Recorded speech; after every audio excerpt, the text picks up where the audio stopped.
के जंतर मंतर पर सीएम उद्धव ठाकरे की हिमायत में शिवसेना के कारकुनान ने एहतजाज किया है। कारकुनान ने यहां उद्धव ठाकरे के हक में नारेबाजी की।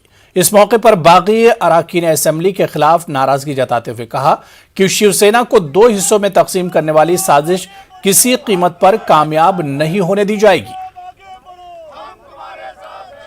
महाराष्ट्र के राजनीतिक संकट की आहट और उसकी तपिश देश के अलग अलग हिस्सों में महसूस की जा रही है। दिल्ली में भी शिवसेना के जरिए से आज प्रोटेस्ट की कॉल दी गई थी। जंतर मंतर पर तमाम कार्यकर्ता हैं वो यहाँ पर इकट्ठे हुए हैं और नारेबाजी कर रहे हैं। खासतौर से सीधे तौर पर उद्धव ठाकरे के लिए, उद्धव साहब के लिए जो महाराष्ट्र के मुख्यमंत्री हैं उनके हक में नारेबाजी कर रहे हैं, साथ में होने की बात कर रहे हैं।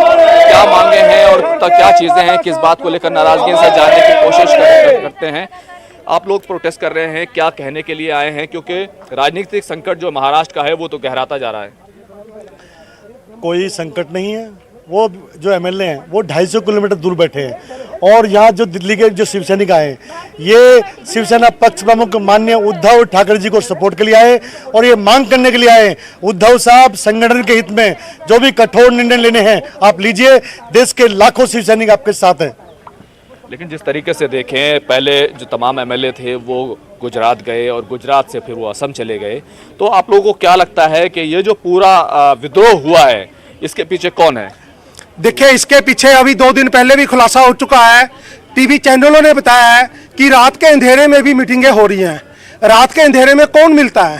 और पहले भी जो सरकारें बनी थी, पहले भी जब सरकार बनाई थी तब भी रात के अंधेरे में बनी थी। और रात के अंधेरे की सरकारें कितने दिन चलती हैं ये अभी सबको पता चल जाएगा।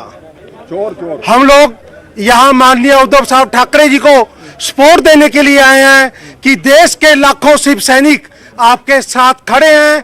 जो भी आपके निर्णय लेंगे, अभी दिल्ली में शिव सैनिक निकले हैं, पूरे देश के शिव सैनिक सड़कों पे निकलने वाले हैं उद्धव साहब को समर्थन देने के लिए।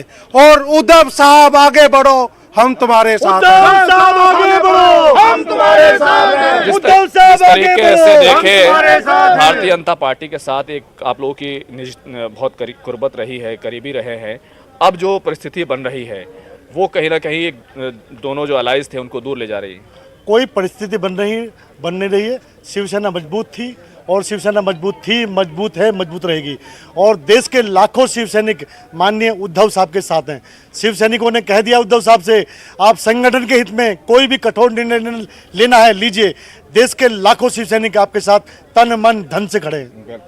अभी जिस तरह के बयान आ रहे हैं संजय राउत जी के, वो कहीं ना कहीं कठोर बयान हैं और कई लोग उनको धमकी भरे लहजे को भी देख रहे हैं। तो क्या लगता है कि जो ये सब कुछ हो रहा है क्या शिवसेना टूट जाएगी?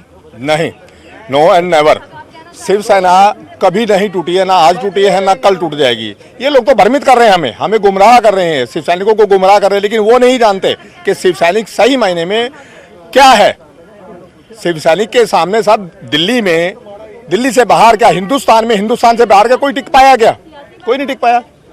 तो आज एकनाथ शिंदे जी ने जो ये सारा ड्रामा रचा है, ये विपरीत परिस्थितियों में जो वो लोग आज यहाँ से वहाँ, वहाँ से वहाँ, वहाँ से यहाँ, यहाँ से वहाँ, क्या सही लोग जो होते हैं वो चोर लोग नहीं है क्या? वो लोग अगर वो सही होते थे अपनी जगह वो बैठते ना। एक आखिरी सवाल मेरा, भारतीय जनता पार्टी से आप लोग कुछ कहना चाहेंगे? क्योंकि जो भी राज्य हैं, जहाँ जहाँ गए हैं, जो रिबेल एमएलएज हैं, जो नेता हैं, वो कहीं ना कहीं भारतीय जनता पार्टी जहाँ पर सत्ता में है वहाँ पर गए हैं। जी, ऐसा है कि बीजेपी की कुछ नीति रही है।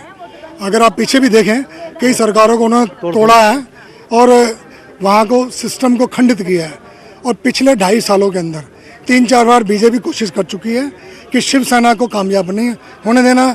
शिवसेना कामयाब होगी तो दिल्ली का ताकत हिलेगा, दिल्ली का ताकत हिलेगा तो प्रधानमंत्री उद्धव साहब बनेंगे और एनडीए जो चल रही चाल ये कामयाब नहीं होगी। उद्धव साहब आगे बढ़ो। देखिए, तमाम जो समर्थन है वो दिखाई दे रहा है। कहीं ना कहीं शिवसेना जो है वो अपना गुस्सा यहाँ पर दिखा रहे हैं। लेकिन देखा जाए तो राजनीतिक संकट जो है वो अपने आप में बहुत कुछ कह रहा है। And in that case, many of the people who have defected the party have gone are staying in Assam.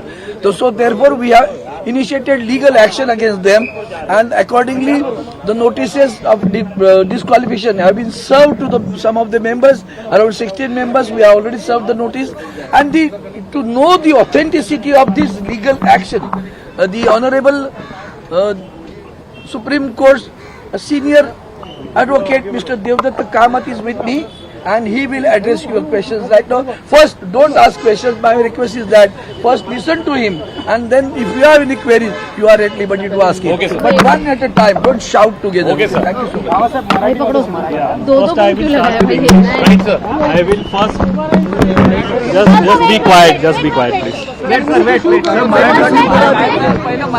Marathi से बोला. See, firstly, I am going to talk on the legal aspects of this case. I am not going to comment on the political aspects which my clients Arvind Samanji and all will do and will explain to you the political nuances. I am here only to explain to our friends what is the legal position, what are the proceedings which have been initiated by Shiv Sena, what is the status of those proceedings today, because there is a lot of misinformation which is traveling in the media, which is being peddled in the media. So I just want to clear some of those misapprehensions. Firstly, proceedings have been initiated by the Shiv Sena against 16 MLAs under para 21A of the 10th schedule. Para 21A says, if a person voluntarily gives up membership of the party, he is liable for disqualification. There are several judgments, Ravi Nayak, then latest judgment of Karnataka, where the Supreme Court has said that a legislator's action outside the house, inside the house की बात नहीं है, outside the house, if he commits anti-party activity, he is liable to be disqualified. And in fact, the most important judgment of the Speaker is the judgment of, or the order of the Vice President of India in Sharad Yadavji's case, where I was appearing for Sharad Yadavji and we lost. And the only activity which was attributed to Sharad Yadavji is that he went and attended a rally of Lalu